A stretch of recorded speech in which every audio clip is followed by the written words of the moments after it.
Nikki Moore, author by the sea. I live in beautiful Dorset and I'm published by HarperCollins, most notably the Love London collection over my shoulder. Thanks for joining me on the vlog today. Thank you so much for all your support so far. I've been really heartened by all the messages of support and the likes and the shares and the comments.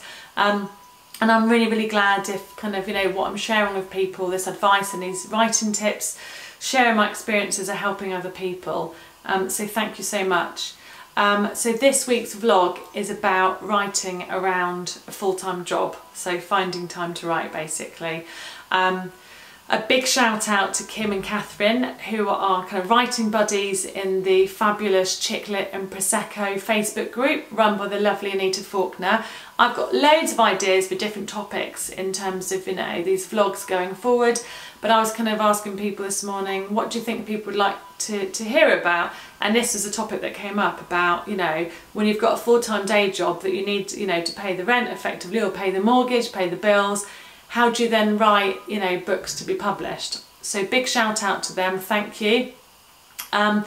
So moving forward into the vlog then, there are a few things that, I can share with you. I've been writing for 9 years now and I've definitely learnt some things along the way.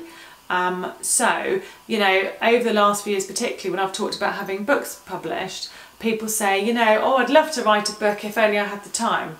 Well, shocker, I only have the same 24 hours in a day that everyone else does. So actually I think it's a bit of a fallacy to say, oh, if only I had the time. It's actually about the three things I'm now going to share with you. So the first thing is give yourself permission. Writing is not something to be embarrassed about or ashamed of or that you should have to apologise for. It's not something you have to say sorry for if you are passionate about writing and you want to tell a story. So give yourself permission to write, give yourself permission to make it important and to do it.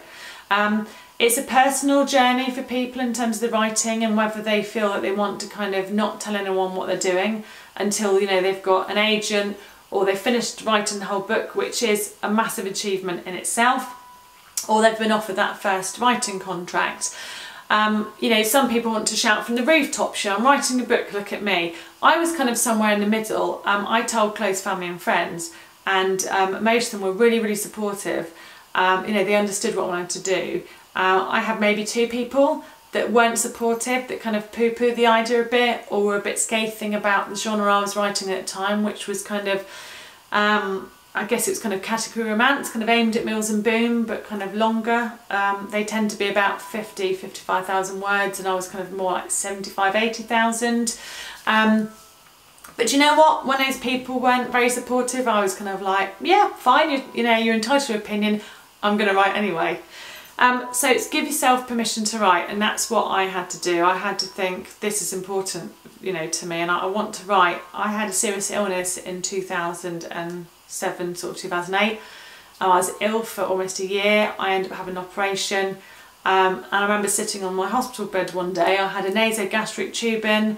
They were trying to get me fit for surgery and I wasn't sure if I was going to come off the table from what the consultant had said to me, and I sat on the hospital bed looking out at Poole Park and I thought, if I get better, if I make it through surgery and come off that surgical table, if I have a quality of life again, compared to what I had at the time, then I'm going to write. So actually I gave myself permission to write in that moment, and then when I got better I then thought, right, I'm doing it now. So whatever your motivation is, mine was life is too short and I give myself permission to write. So give yourself that permission, it's okay. Second tip is make time to write. As I said, no one's got kind of extra hours in a day. Everyone has a really busy lifestyle, job, family, friends, housework, life admin, children, all of it. I started writing seriously in 2010 and I was writing short stories and articles to enter into competitions and kind of build my confidence. And at the time I was with my now ex-husband. We had 3 children between us who at the time were 10, 9 and 5 years old. So still really needed a lot of, the hands-on stuff. So I was really busy. So once I'd given myself permission to write, I then thought, blimey, how am I going to make the time to write? So the second tip, make the time.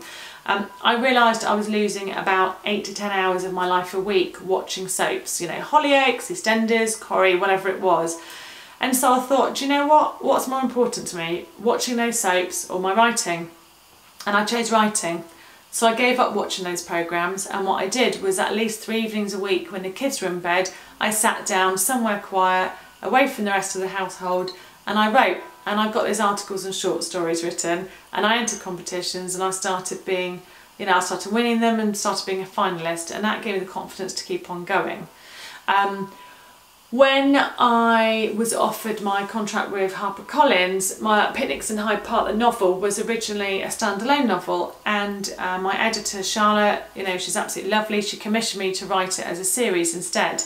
So I then had to write 5 novellas. They were around 15 to 20,000 words each, so quite a lot. And by the time that she asked me to do that, and of course I gladly accepted, I split up from my husband at the time. I was effectively a single parent, you know, in a house with the 2 kids that I had. You know, they were going to their dad's every weekend, but I was doing the day-to-day. And, you know, if you're a single parent, you'll know that is tough, you know, it's really time consuming, and it takes a lot of energy, shall we say. So I had to find a way to write the series without collapsing in a heap. So every other weekend that the children went to their fathers, I actually made sure that once I'd done what I had to do in terms of housework or whatever it was, catching up with things, I then sat down for a good 3 or 4 hours on a Saturday and a Sunday, and I just wrote and wrote and wrote. The other thing that I did was that I took my personal laptop to work with me. And every day I had a 1 hour lunch break. I was working as a HR advisor for a local authority at the time. Again, quite a kind of time consuming and kind of, you know, it takes a lot of energy to do that kind of day job. It's casework, it's redundancies and sickness absence. You know, it takes a lot of emotional energy. But I would take my laptop in, and from my 1 hour lunch break, I would spend 20 minutes eating, and then I would spend 40 minutes of it writing. And that way I was able to write 500 to 1,000 words a day. And then you can see how that starts to stack up, you know, over the course of a week, plus some time at the weekends, you know, I was able to produce those novellas. So you have to make time to write. You have to start thinking about, what am I willing to sacrifice or give up, or what can I let slide in order to make time to write? You know, it's okay to start turning down invitations and saying to people, I'm really sorry I can't make it, but, you know, I've got work to do. And I've done that, and people kind of knew when I was doing the Love London series that, you know, they'd kind of see me at the end of it when they were all written and all edited and ready and being released, then I'd become social again. But if people support you and understand, then they'll get it. So the third and final tip, 3 fingers, just checking, is be disciplined.